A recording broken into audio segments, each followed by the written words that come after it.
building relationships between leaders and their employees, and with their customers and suppliers. In addition to her business publications, she has self-published 2 Christian children's books, one of which won the 2008 Moonbeam Children's Book Award. Her dissertation, Flourishing on the Front Lines, an appreciative examination of contact center representatives' relationships with their supervisors, provides new insights into how relationships that leaders have with their followers influence workplace flourishing in contact centers. Kimberly and her husband Steve live on their sailboat.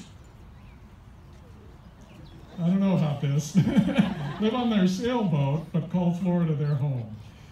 Now that Kimberly is finished with her dissertation, she can spend more time traveling with her husband, volunteering in prison ministry, writing her next book, and visiting with their 4 children and newborn granddaughter.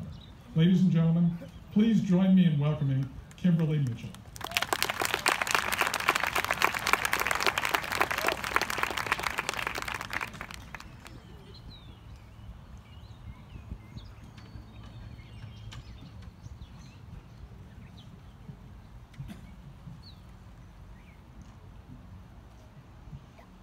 Good afternoon, fellow graduates, esteemed president, administrators, and faculty, and a very warm welcome to our friends and family who have supported us along this journey.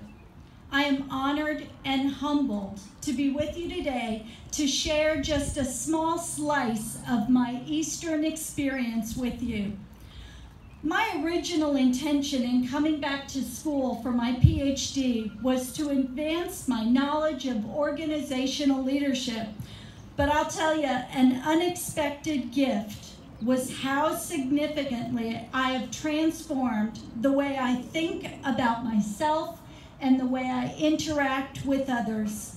One thought-provoking concept that I have written about, discussed, and continue to wrestle with are the differences between proving my worth and developing my worthiness. In these few minutes that we're sharing together today, I'd like to delve into 3 of the distinctions that I've discovered between the intentions of proving my worth versus developing my worthiness. And I'd like to propose that these differences may resonate in your lives as well.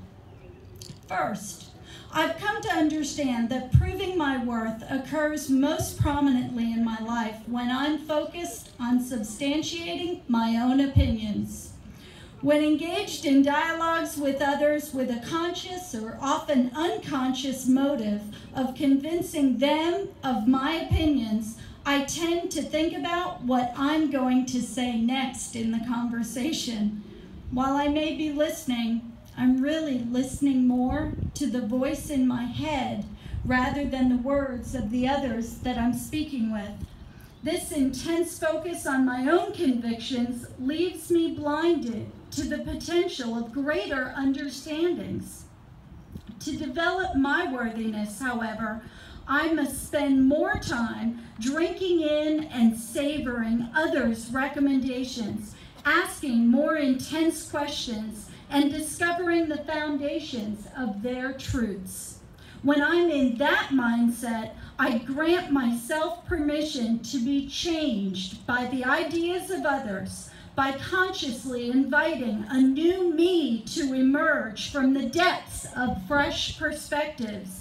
And in this way, I am advancing my current bank of knowledge and continuing to develop my worthiness because I am showing up at this moment in time changed from the previous moment, thanks to allowing myself to be moved by others' perspectives.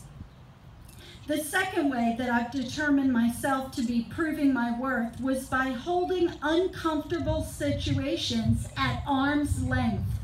Some of life's difficulties that I found myself staring at from a distance included sickness, uncomfortable relationships, family struggles, and even death. When these uncomfortable situations would arise, I would tell myself, let me just hold these unpleasantries somewhere out there so that I do not allow them to invade my space or interrupt the flow and rhythm of the easy momentum of life, and insisting to myself, that is not my life. But by sheltering myself from what I perceive to be inconveniences, I realize that I'm depriving myself of the opportunities to grow and change.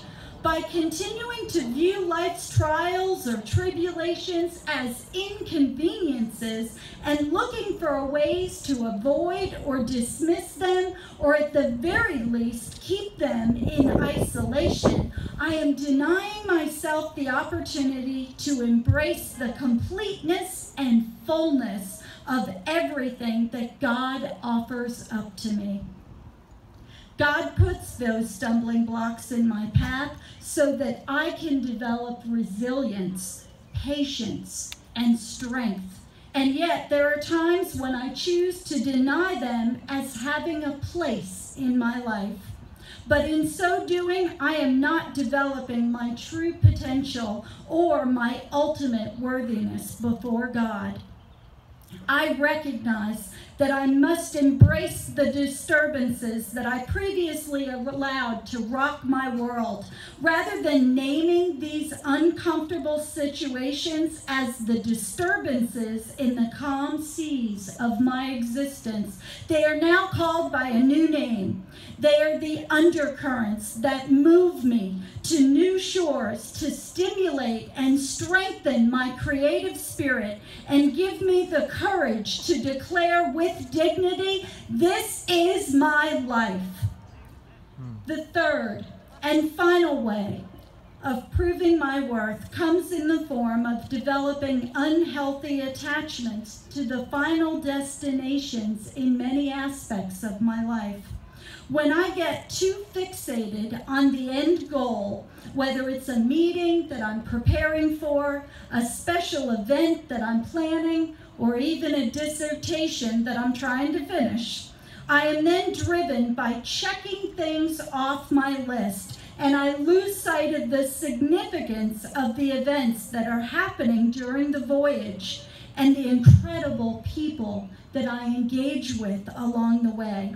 But with a conscious effort to develop my worthiness, I remain present and aware of each changing moment, so that I am not reaching the destination as the same person at a new place and time, but that I am a changed person because of the time that I invested in the journey and the memorable moments that I have created with others along the way. To summarize the differences between proving one's worth and developing one's worthiness, proving our worth is a moment in time in which we stand tall and proud and drive a stake in the ground to declare our significance.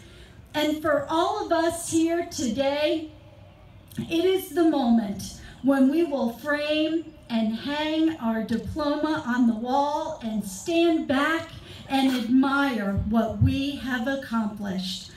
These diplomas are truly the exclamation point at the end of this 4-year or more journey to prove our acquisition of knowledge. The diploma may be the proof of the degree, but the story that has unfolded and continues to be lived represents the ongoing development of our worthiness before God. Developing our worthiness begins with the desire to refine our ideas. It continues with the constant self-awareness of how we are interacting with others and our surroundings, and results in a never-ending appreciation for bettering ourselves and the world that we live in. With a conscious desire to develop our worthiness, we ultimately leave a positive mark on our surroundings. We engage in tough conversations, not with the intention of telling our story, but with the desire to change the end of the story that we are creating together. We move into uncomfortable spaces that are crying for our attention, and we respond to the call to leave that place better than we found it. And we also make room at the table for those who have previously been denied a seat, and we joyfully break bread together while developing strong ties of cooperation and kinship. What starts as a move toward developing our own individual worthiness becomes a movement toward greater community value, which would not be as likely when the intention is simply to prove our own individual worth. In closing, I would like to remind all of us that we are leaving this time together with a degree in hand. And it is going to be easy to hang that diploma on the wall and stand back and declare that our schooling is complete and our worth has been adequately amplified by the knowledge we have attained in these years of schooling. But there is more to our journey, and this degree is not the end, but merely a single point during our passage. This degree provides us with the means to continue developing not only our own worthiness, but to share our wealth of knowledge with others who are traveling along this journey with us. As we depart today, I would like to encourage us to contemplate the path we are taking and to move deliberately while we consider these three questions. Number one, are we inviting new viewpoints into our lives with the hope of personal growth? Number two, are we embracing the uncomfortable moments in our lives and welcoming these challenges as a part of our whole life story? And number three, are we staying present during every step of the way so that we can continue to develop our own worthiness, but ultimately nurture greater worth for all? Let the journey to developing our collective worthiness continue. Thank you, and congratulations.